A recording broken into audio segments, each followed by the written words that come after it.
tudo é do Pai, toda honra e toda glória. É dele a vitória alcançada em minha vida. Tudo é do Pai, se sou fraco e pecador, bem mais forte é o meu Senhor que me cura. Por amor.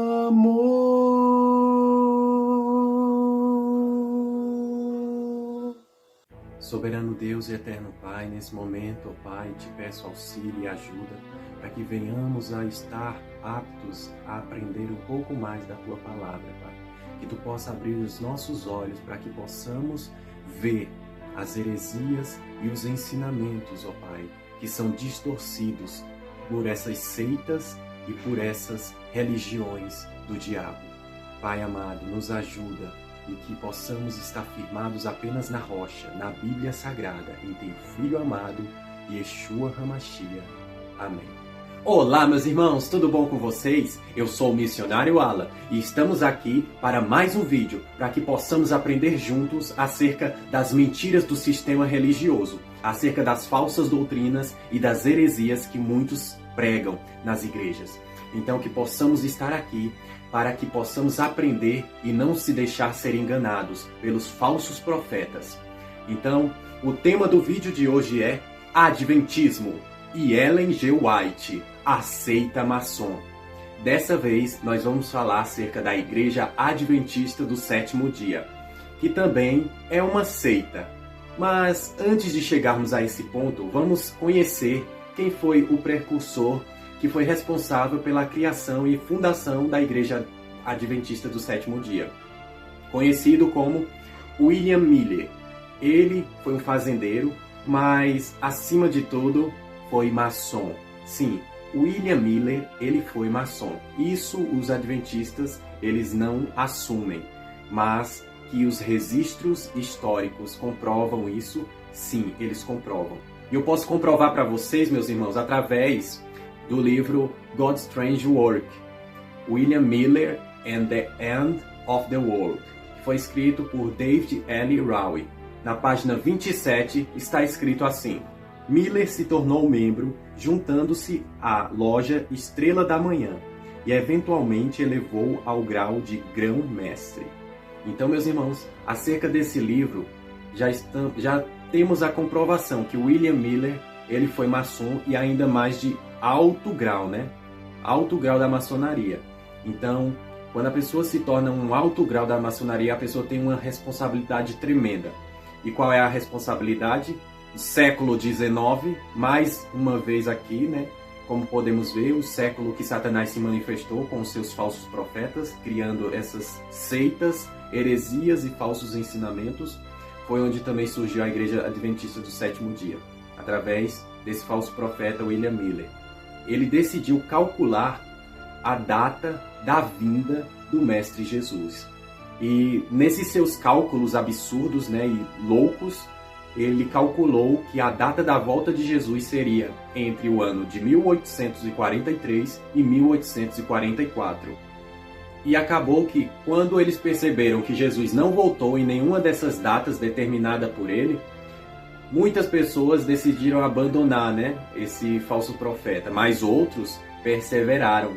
E foi daí que foi construído a Igreja Adventista do Sétimo Dia, a partir do grande desapontamento. Qual foi esse grande desapontamento? Como o próprio nome já diz, foi a grande decepção de ter confiado nesse falso profeta de que Jesus voltaria no ano de 1844 e não voltou.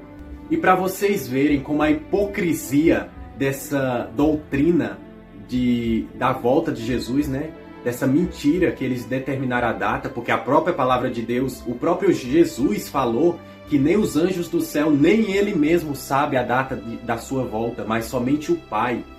Então, eles quiseram ir contra a própria palavra de Deus e colocaram uma data para ele voltar. E quando ele não voltou, eles decidiram então fazer com que houvesse ali uma desculpa para que aquele falso ensinamento, aquela falsa doutrina a qual eles estavam pregando, não viesse a ser ridicularizada e a cair por terra.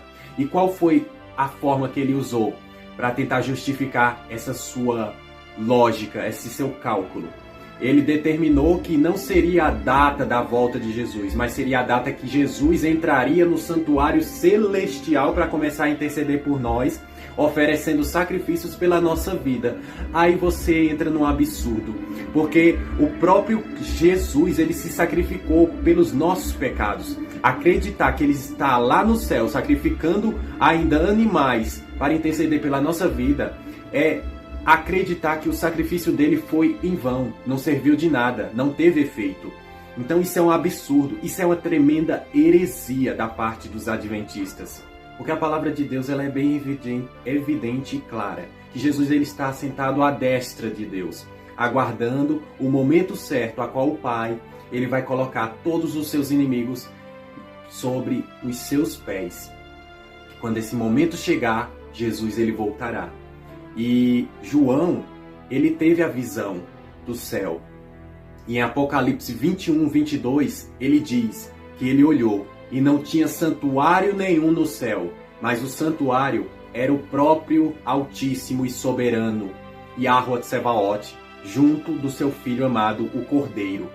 Então, quando a gente examina as Escrituras Sagradas e examina essas doutrinas, essas heresias, elas caem por terra, porque nenhuma mentira ela resiste à verdade.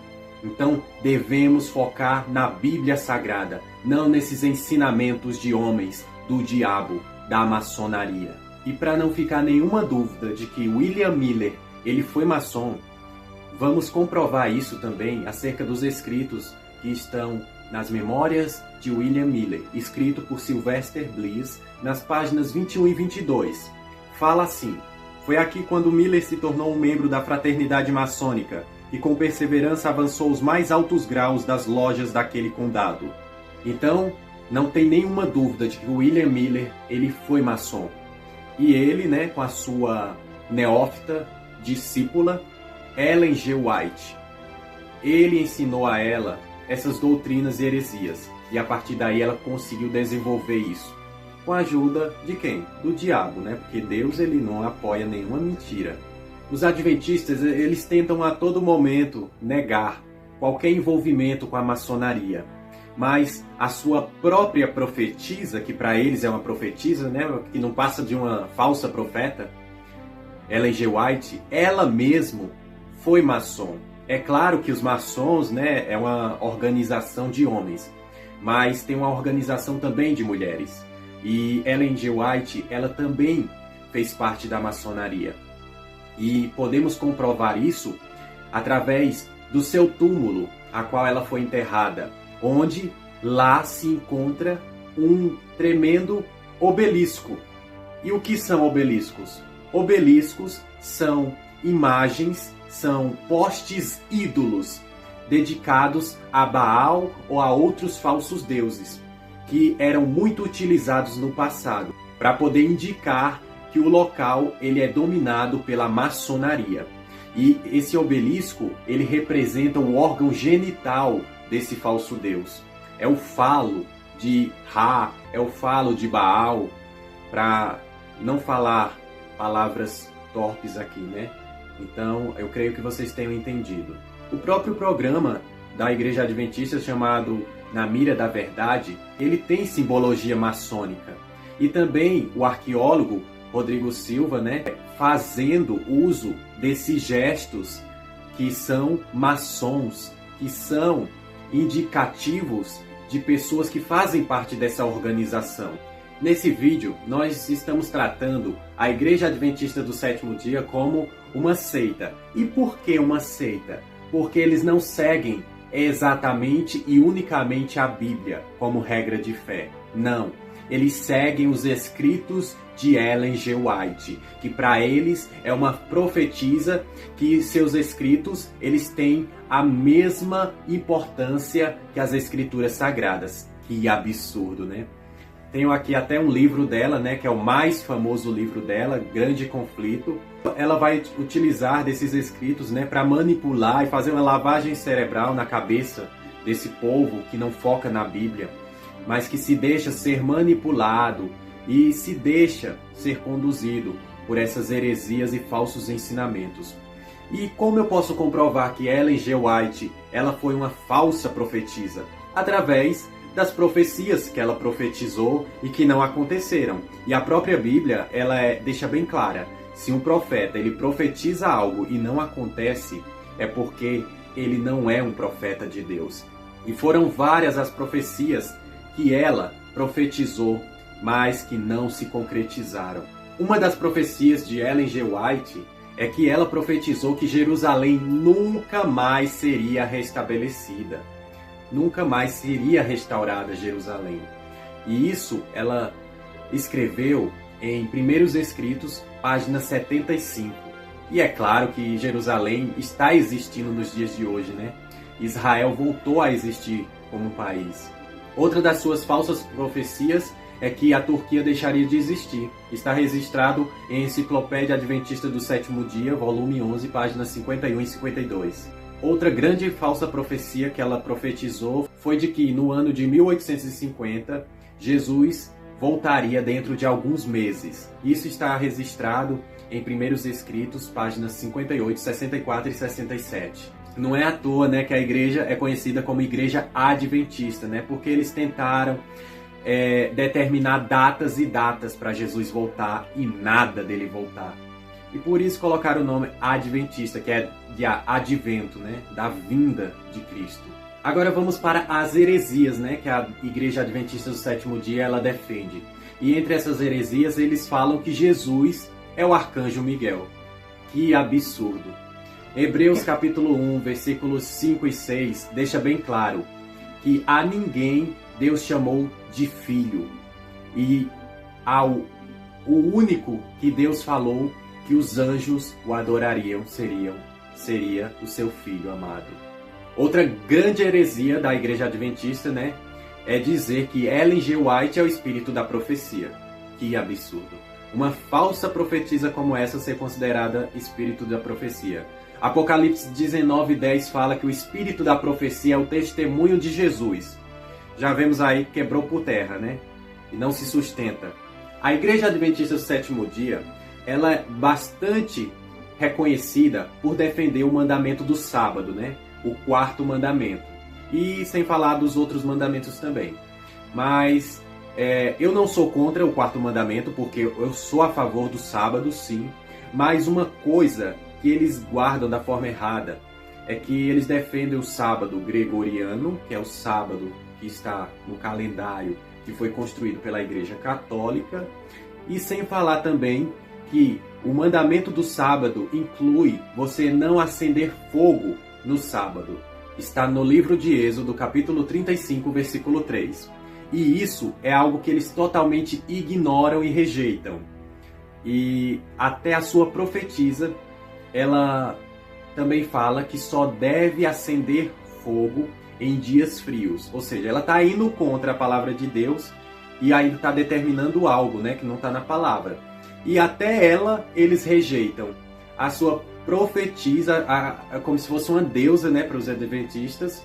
Até aos ensinamentos dela, a esse ensinamento dela, eles rejeitam. Porque o foco do sábado parece que é só comer para eles. Eu já estive em contato com irmãos adventistas e é ridículo como eles guardam o sábado.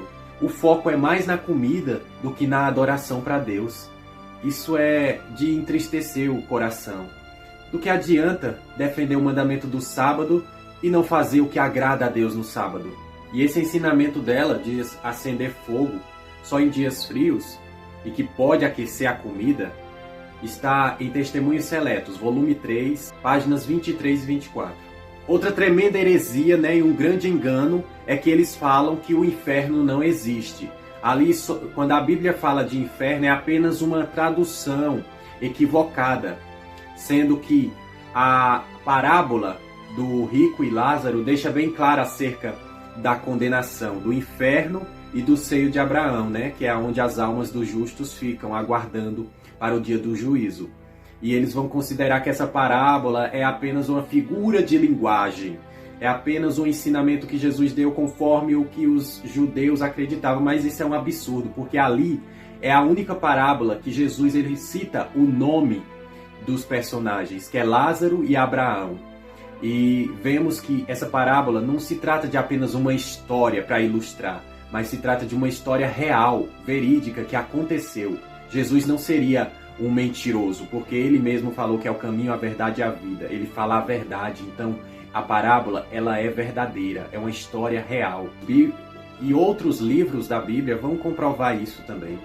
Apocalipse fala que o inferno ele será lançado no lago de fogo. Inferno e lago de fogo são totalmente diferentes. Enquanto que o inferno é o sofrimento para aqueles que se desviaram do caminho de Deus, o lago de fogo será a condenação final para eles no juízo. E mais uma grande heresia, né? Uma grande falsa doutrina que não está somente nos adventistas, mas na maioria das outras igrejas, é acerca da doutrina da Trindade, né?